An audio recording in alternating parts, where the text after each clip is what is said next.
What's up YouTube? I wanted to make this video to talk about my solution to video editing for free, and what I use is a software called Blender. Blender is a free and open source 3D modeling graphics software tool, but it also has very robust video editing capabilities, but you can also use it for creating animations and art. If you're used to video editing programs like Premiere Pro and Final Cut, you'll find that Blender is sort of different than those, so there's a little bit of a learning curve, but taking the time to learn how it works is well spent, because Blender will always be free and it will always be maintained and developed as a free and open source tool, and it can be used on older computers, Mac, PC, or Linux. So whatever computer you find yourself on, you can always download and use Blender pretty easily. So to be clear, I'm not using Blender to replace my video editing in my 9-to-5 job. I still use Adobe Creative Cloud for that. My employer pays for Creative Cloud, and so I use that. It's still, I can do more in Premiere and After Effects than I can do in Blender. But for personal projects at home and just hobby videos, I really can't justify spending the monthly cost for Creative Cloud. So that's why I took to finding and learning a free tool that I can use for personal projects. So Blender fits the bill there.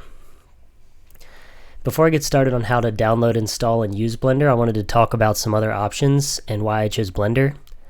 There are other great free video editing software out there, so we're going to look at some of those, and I'll talk about why they didn't work for me. So the first one I'll talk about is DaVinci Resolve. This is video editing software developed by Blackmagic Design, and you can download it for free, but the reason that I don't use this is I am using an older Mac. This is a late 2012 Mac Mini, so this is like 10 years old. It can only go up to Catalina. I also have a MacBook Air that's like from 2011 that I edit on, so downloading and using DaVinci Resolve just didn't work for me. I think my system wasn't strong enough. So it's probably a great program if you have a really nice computer. This may work for you for a free video editing program, but for me, it didn't fit what I was looking for. Similar to that, Hitfilm Express is another free video editing software. But when I downloaded it, I wasn't able to run it on my older computer. So the same problem there. It is a free download, but I was not able to get it running. Avid has a free video editing option. Media Composer First. I've used this, and this is great. Avid is a great, Avid's like the standard for video editing and has been around for a really long time. I was able to get it running on my old machine, but I just ran into some problems with exporting. So it wasn't really reliable for me for the free version. So I need a program that's stable, that I can always use, that won't give me any fuss for putting a ton of media in there, and just something more reliable. Avid First didn't seem to work for me. Maybe it's because I have an old computer. These next two options are very lightweight programs. Shotcut is one of them. It's an open source video editor. Very easy to download and use, and as you can see here, it looks like a video editor that, it kind of looks like Premiere or Final Cut. It has that layout.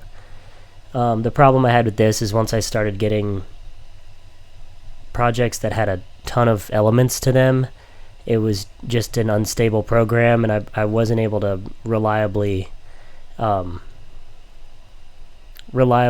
a ton of media at it, or really big files, time lapses, or anything like that. So this might be great for you if you just have like not a ton of media that you want to compile together. This could work for you, but for me, it just didn't.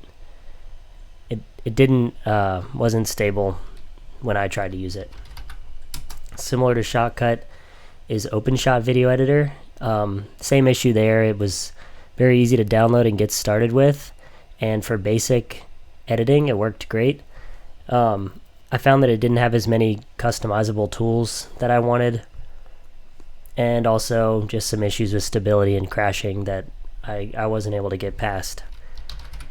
The last one I'll talk about is iMovie, and I absolutely love iMovie on my phone. On the Mac, it's great. I love it because it's stable, and you can throw a lot of media at it. It holds up well. It does some transcoding for you. So, big fan of iMovie, but I really wanted to invest my time in learning a software that can work for Windows, Mac, or Linux, and iMovie is only on Mac. So that brings us to Blender, and this is the software that I use. Blender has a great following, so there's a lot of information about it online that you can read. A lot of people use it. Also, a lot of people use it for video editing as well. But if you wanted to do like graphics, compositing, visual effects, stuff like that, you could also learn that side of Blender. But it works on Mac, PC, and Linux. It's free and open source, so on a really old computer you could install Linux and then download an older version of Blender and it would run no problem. It can handle large files. It does basic video editing and writing video files. So Blender's been great for me. I've been using it for about a little over 3 years now on personal projects, and I've really found a workflow that works for me, and so I can rely on Blender always being there to edit videos. So in the next video, we're going to download and install it, and then we'll set you up to edit on it. And yeah, so thanks for watching this far, and I'll see you in the next video.